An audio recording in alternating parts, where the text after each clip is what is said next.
Hey guys, today I want to talk to you just for a second about comparison and contrast. This is your second in-class writing assignment this week.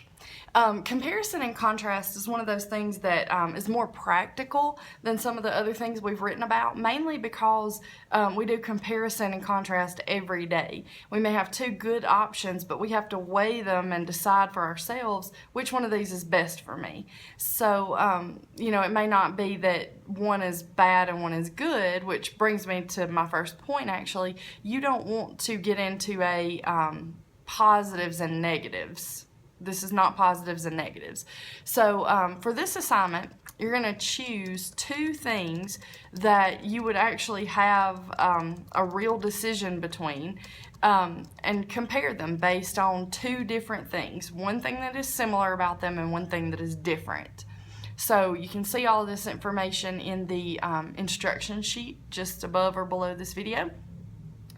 I want you to look at chapter 11.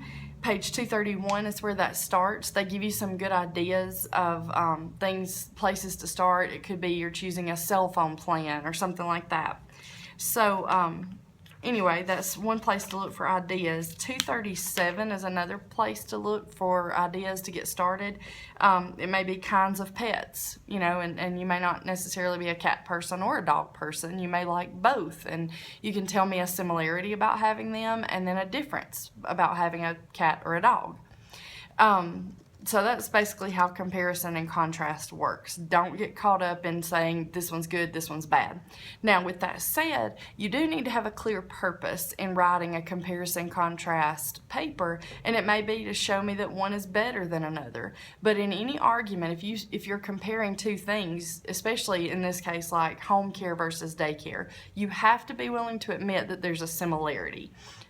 Because that makes you credible. So even if you're trying to convince me one is better than the other or worse than the other, you still have to show a similarity. The next purpose you could have is showing that the two things are equal. It may be that you're telling me, hey, whichever one you go with would be a good choice, but here's why they're different. And the third one is showing the unique qualities of each.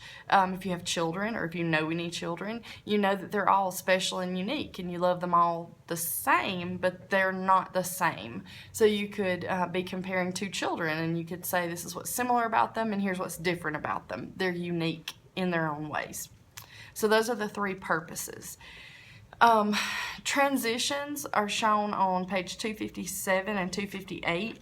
I'm going to flip there also in my book so I can show you some.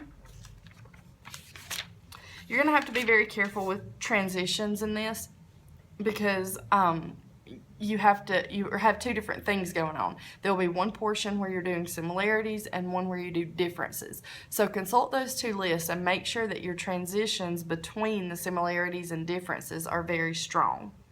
Now there's also another list of possible topics on 259 if you're just blank on this, but I would venture to guess that all of you have probably had an experience very recently where you had to make a decision between two things and you compared them and you contrasted them in your own mind. So draw from that, do something realistic, something interesting, or use something from the book and just make it seem personal, which all of you are totally capable of doing.